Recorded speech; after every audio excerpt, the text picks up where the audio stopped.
All right, we are live. Steve, thanks so much for joining. Just a quick background on this vision selling interview series. I actually was interviewing for a job once, and I was asked by the interviewer to go out and interview 5 sales leaders in the industry and report back on what I learned. And I thought that process during that interview was one of the best ones I've ever had. Because I went and learned so many things from 5 different sales leaders. And I was thinking to myself, okay, the purpose of a vision is not so that you achieve it, but who it makes you today. And the whole goal of this is how can I bring the best sellers to my audience and junior sellers or aspiring sales leaders, get little nuggets of wisdom. So that's why I invited Steve on. Steve, most recently, Pavilion's top 50 CRO to watch. That's really exciting. Congrats, Steve. Steve and I actually had overlap at 2 companies, but didn't know each other at Informatica and Oracle. We were at different times at those 2 organizations, but most recently was a CRO at Data Climber and now presently a CRO at Analytics 8. So Steve, great to have you on. I appreciate you for joining. Yeah, Zach, thanks for having me, brother. Happy to be here. I was waiting for the invite, to be honest. If I'm being honest with you, I've been waiting for the invite. Yeah, well, I'm so glad you're here. And better late than never, right? Yes, sir. Yes, sir. Oh, man. Well, I would love to just hear. I always ask my people that come on is, how did you get into sales? And tell me a little bit about your sales career, jumping from spot to spot here. Yeah. How did I get into sales? Fell into it. Is that safe and fair? I guess it is. I feel like everyone falls into it. Yeah. And I really am comfortable saying that. So if you really wind it back 30 years, I always thought I'd go in the Air Force. My dad retired from the Air Force. My mom gave him, 12 years. Sister gave him time. My brother was at Corps. Blah blah blah. Like this, the family's just got a lineage of service. My wife is included, but they don't take fluffy people. So that wasn't my jam, right? And then I'm like, well, I like finances, and I thought about doing like cost analyst type work and getting into that, but. When I graduated high school in the 90s, there was just no path. I was not going to go to university. It just wasn't going to happen. And so I kind of fell into sales. I was in a retail position and then kind of matriculated into some other stuff. So I won't bore you too much with the early days because I don't want you to judge me. Okay, fine. Let's just say it. I've sold cars. Okay, please don't think less of me. But like my scars, my battle scars, Zach, selling through the .com burst, right? The financial crash in 08, I was doing subprime lending when the market went sideways. That's not a good place to be. And then went into being a commercial banker, which was another tough place when we were pushing TARP down banks' throats. So that was some really kind of strong building times, right? You build that kind of intestinal fortitude. And I cut over to tech in 09. Small little company you've probably heard of called VMware during their boom years, right? It was virtualization was the hottest thing on planet Earth. You work hard, play. But the leadership role really kind of fell onto me as well. I had an opportunity to go build a team as a partner to Informatica, so as you mentioned, and kind of battlefield promoted, which is interesting, but I'd had some pedigree prior to that at HSBC, so I kind of knew what I was getting myself into to a degree. And then I just made bets on me, kind of like what you've done with yourself and at SIF, starting that up, you made a bet on yourself. And, so Informatica grew that to a global team, servicing all geos at sales and ops, and then went to Oracle, my first tour, another build team. I love how you call it a tour. Say what? I love how you call it a tour. Oh, yeah. That was my first tour. I did 2 tours at Oracle then too. Yeah, you did. That's right, man. The tours, right? And then from Oracle, I went to GE. Really enjoyed that time. That helping build, cure, move, and power the world. That kind of gooey stuff. That was like really, really grabbed at the core. Great team, great leader there. One of the one of the founding kind of bricks of my leadership career with Patrick O'Donnell there. And then I went back to my second tour at Oracle and reunited with my other founding kind of concrete person in my life, and Daniel West, who I still talk to probably 3-4 times a week, and he's CEO at a startup in Australia. Man, that second tour at Oracle, that was what you look for as a leader. I mean, just a great group of people, great group of leaders that I was leading. They were switched on, highly motivated. I still WhatsApp them all today. I've watched their kids grow up through WhatsApp. I've helped them move on to their careers. I'm still connected and talk to many of the reps. Beautiful bunch of people, just absolutely wonderful. But we all lived through COVID, and that does what it does. Had a run at FIS, and then kind of said, hey, I'm done with this big business, multi-billion-dollar, multi-thousands of thousands employees, and took a bet on me and went to a smaller, very early data and analytics shop, and that was fun. And then had the opportunity when that was Data Climber, right? Yeah, that was Data Climber. That's where I first prospected into you. Yeah, that was absolutely. I mean, so we've been jamming at this 3 years or so, 4 years now. Been business partners since we signed up with you guys last summer, and watching that make dividends to the team. And then went to Analytics 8 when their search firm reached out, and we danced for 4 months and then said yes to the dress, and the rest is history. So it's been a hell of a fun ride.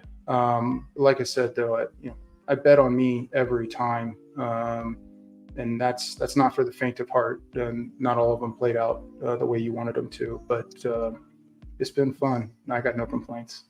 Yeah. I mean, Pavilion. I love Pavilion. I love their CEO. They just had their go-to-market 24 here in Austin, so that was a great event. Yeah. It was very cool that they named you top 50 CRO to watch. Congratulations.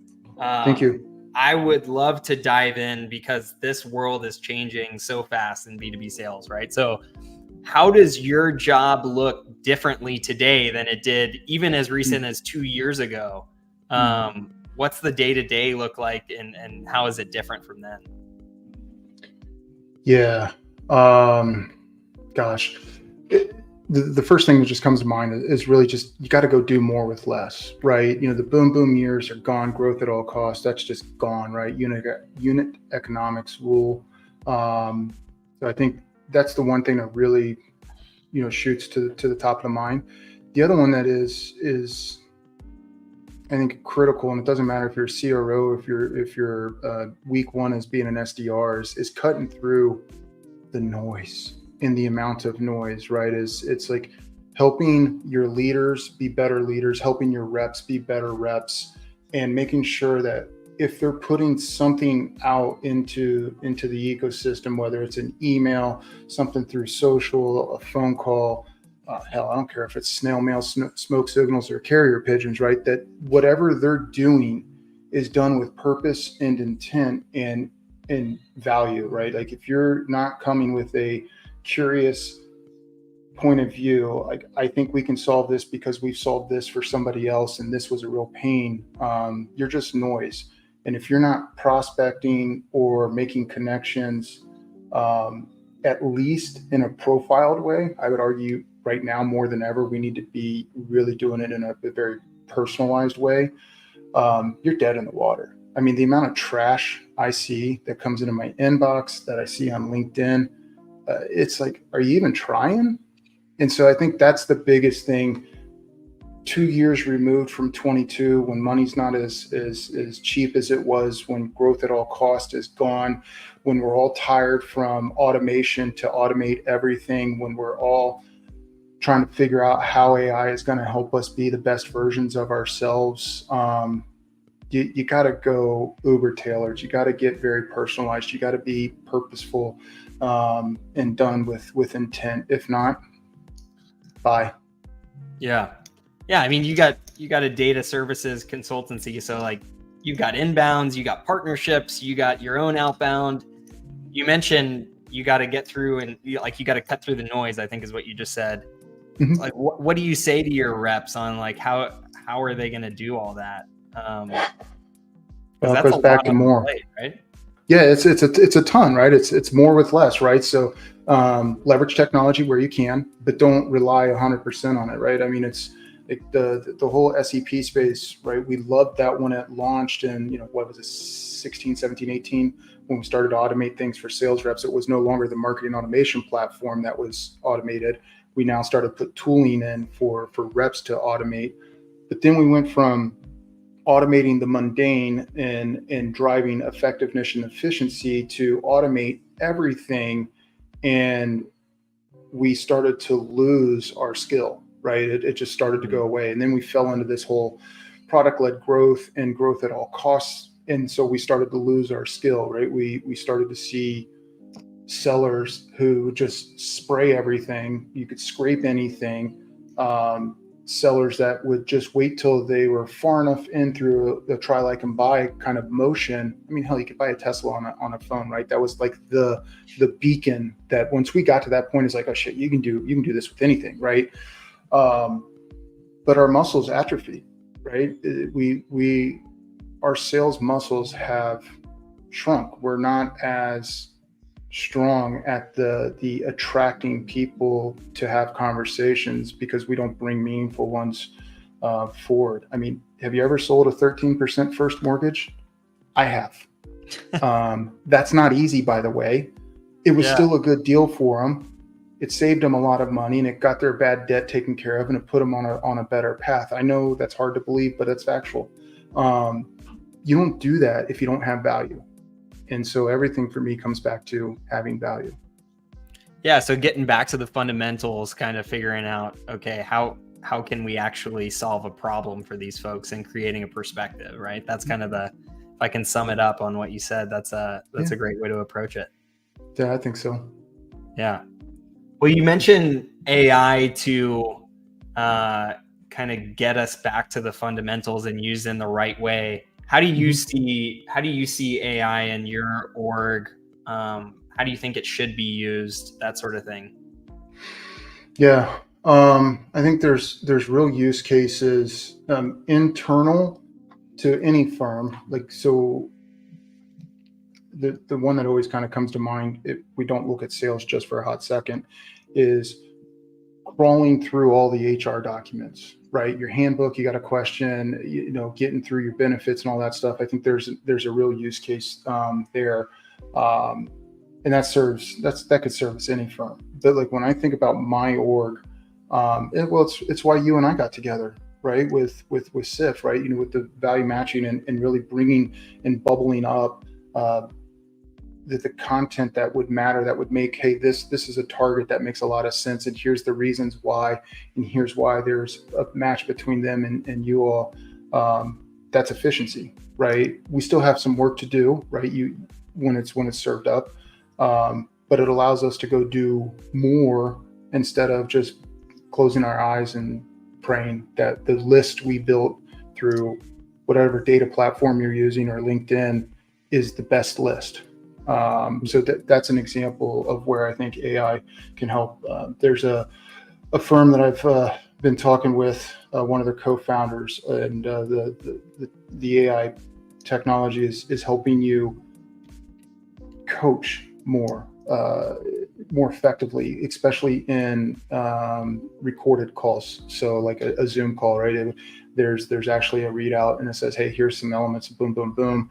And, they look against whatever your customer engagement process is and whatever your we call it value messaging. So, or if you're a command of the message person or whoever, whatever, those are areas that we can help people in our orgs do more, but with less, right? Yeah. Yeah. Sorry to cut you off. No, that's how I think about it. It's no longer just automation, right? That we are where we are because of automation to a degree, right? We got lazy. Yeah, and what I love about the two examples, number one, I love that you call that SIF. That's the most important, right? You are a business partner of ours. Yeah. Well, I love the other example that you gave, and the fact that using AI so that my sellers can spend a lot more time selling, and bring the human aspect back into sales, but use AI to help them make better decisions, use data in a more effective way, that sort of thing. Because there was a concept that it was hot for a quick second, and now people are starting to see it's not working, is like the AI SDR, where we like completely automate everything, which was a very attractive solution for a second. But then people are realizing, okay, well, this is just kind of playing the numbers game at scale, and it's hurting us more than helping us. So like, how do we make our sellers focus on the right accounts, use the data that they have to become better sellers, and that way when they are outbounding or they are selling, they can spend a lot more time building that perspective. If we look at like the SIFT use case, instead of doing all the research and kind of putting everything together, let's use AI to do all the mundane aspects that they should do, but don't have the time to do it. That way they can spend more time building that perspective and focused on value, kind of bringing it back to your original point. So Yeah. I love that talk track for sure. Yeah. Well, and again, if you're using it right, it's. I mean, again, go back to your guys' technology, right? If done wrong, your aperture is too wide, and then you're getting everything under the sun that could potentially be. So you still have to know your ICPs, and I say ICPs plural because I believe it's ideal company profile and ideal contact persona, right? So two ICPs, it's not one. And so if you know that your firm's superpowers are in the financial sector and life sciences, for example, and you know that the persona that you win consistently with is somebody in the CIO, CTO, CDO realm, their offices, and you can say, okay, I need executive to director level in these industries. And then you can even tighten that up and say, in these industries, in this revenue range or in this headcount range. Well, now you're helping your team focus, right? So again, if we can drive focus and then we can drive value through AI, pushing the mundane, the research, it still needs to be validated. I still think you want to look through it and make sure everything's tight. If we can do those pieces, then we can start doing more with less, which again comes back to that. Like, that's the biggest difference I'm seeing in these years right now. Yeah, for sure. And like you mentioned, cutting through the noise. Like, like for yourself, I'm sure there's a ton. I'm sure you're a part of sales cycles itself, but you got to train the team. You got to deal with like the rest of the executive team. How do you split up your responsibilities and your focus? Get really, really strong leaders. So I'm fortunate. My directs are some of the best and brightest. I'm also fortunate with my teams. There's the teams that I've built. I've worked with some of these people 2, 3, 4 times. Known them for 5, 10 plus years. So I think it's important to have a very strong muscle in RevOps. Mark Sladden's my GVP of RevOps. He's a brilliant mind. He's also a brilliant sales enabler, practitioner of the enablement community, and can really lead that charge, which is a muscle that needs to happen. You got sales enablement, you got technical sales enablement, but that's just a piece. Then you got the whole analytics, the go-to-market slant. Like, what are we doing? Why are we doing it? Building out we call it the model name doesn't matter, but where are we going to place bets from a human capital perspective? If we don't do this, what does that mean? If we do this, what does that mean? The ramp period, all of those components. So you have yield. So that's just one role. In this very specialized and purposeful role within my org and previous orgs. Then you have your leader of new logos. So for me, that's Jay Bloom, who is coaching and leading the team. He's got strategic angle with the team, all the way down to the tactical things like, how do we cut through this if we get a client that's saying that. you have those pieces. I have a brilliant leader in my alliance and channel, which is another route to market that you kind of talked about earlier, with our tech and alliances and our other partnerships, and Brendan, and then with Tony Dallagher, who's my account management leader and sales engineer. Again, you just got to wake up every day and care more about your clients than your clients care about themselves. And that's just Tony all day long and twice on Sunday. And so he can bring that to his team, which is infectious across the entire team. And when I say the entire team, I mean the entire organization of our company, A8. So it starts, I think, with having what you believe are the best leaders that you can possibly have, and then building the team members around that. And you got to go with people you trust. That doesn't always get to work out, though. And so, the risk with going with people that you know or trust is if it doesn't work out, you may not get to talk to them very much anymore. And you just got to go in knowing that. But you make a bet on them, and hopefully they make a bet on you, and you get after it together. Yeah, I love that. The audience that is typically following these types of interviews, they're typically aspiring sales leaders. They might be junior in their roles.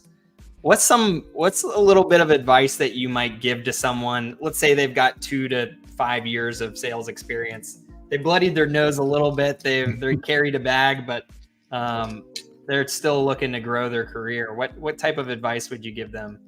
Yeah, be careful what you ask for. Always kind of comes to mind.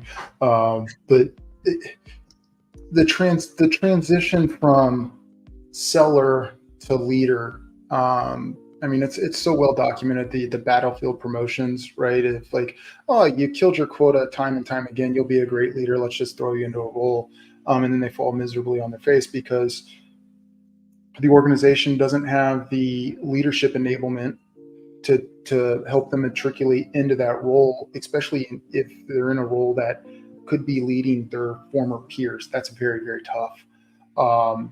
So when I think about when I first said yes to I want to be in leadership, I go all the way back to my HSBC days, and Eric Sexton really kind of framed that up for me. And I watched this guy lead our team, and I said, I like a lot of those qualities. And so we worked on this kind of he did, we did, I did scenario of where he matriculated me through what some of the functions were that he had to do as a leader. And there's those managerial pieces that they're exhausting. And then there's the fun part, the leadership piece, right? Working with your team, helping them be the best versions of themselves. And so we ran that. And so when my time came, to build that team for Informatica, it was pretty simple for me, because I knew how I like to be led. And the easiest way to find that out is ask your people how they like to be led. Some people want you to be in their business every day. Some people need you to, by the way, as well. Some don't. Some need space. Some care more about the money. Others care about the recognition. Some love the freedom. You have to know what gets them switched on. So I would say try to crawl, walk, run, or if you know me well enough, slow is smooth and smooth is fast. And it just holds true. It doesn't matter if you're a rep, if you're a leader, if you're a leader of leaders, if you're a leader of leaders. I mean, I've had orgs 175 people deep. I've had orgs 5 people deep, right? It just holds true. Slow is smooth, smooth is fast. And just because you can do it doesn't mean you should do it. Sometimes you have to help your people figure out how to fish, not fish for them. Yeah, I remember being a first-time leader. It was so hard to give up control. That's like one of the hardest things to do. Trust. Yeah, I was lucky enough at Oracle. There was a 4-month aspiring management program where I went through that 4 months of training and got to shadow some VPs and got some good face time, which was great. Yeah. There's also reading books and like getting mentors. What are those the best 3 ways to kind of get into it, or are there any others you would suggest if someone wants to get into leadership? Yeah, I love the companies or places where you can get that kind of walk through. Like, so again, HSBC, we had the assistant manager program, whatever the term was, and yeah, where I could amp the same exact thing. So that was great. if you're a book reader, there's definitely great books out there to read, to consume. I'm a huge fan of Extreme Ownership. Great book. The Dichotomy of Leadership is a follow-on to it. Great book. If you're in a leadership team and you haven't, taken on the 5 dysfunctions to really understand, the first team mentality, go get into it. Especially if you're a first-time leader, that I think that applies to all teams. There is just eventually one first team. So you got to kind of have that thought. Mentors are tough from my perspective because they shouldn't be free, which makes it tough because not every first-time leader has the extra money to spend on themselves. But there's programs, I think of like Pavilion and others, where you could become part of that and work through those pieces and get insights to how others are doing it. But I think if I was to do it again, I'd probably do it very much the same way, right? You find a couple people that shape you. And again, Patrick O'Donnell, Daniel West. And I mean, Daniel's as much my mentor as he is my mentee. I mean, the amount of help we've done for each other over the years is, it's uncanny. And he's a dear friend, but that's, for me, I think that's even better, right? Because they have an experience that they can share, and they're safe. You need that safe audience to be like, hey, if I did this, what would you think? Am I an idiot? Or is that a great idea? I love that. I mean, you can't go ask your team, hey, if I do this, am I an idiot? That's not fair. And you don't want to go ask your boss because then you're fearful of they think you're an idiot. So you do need that safe space. Yeah.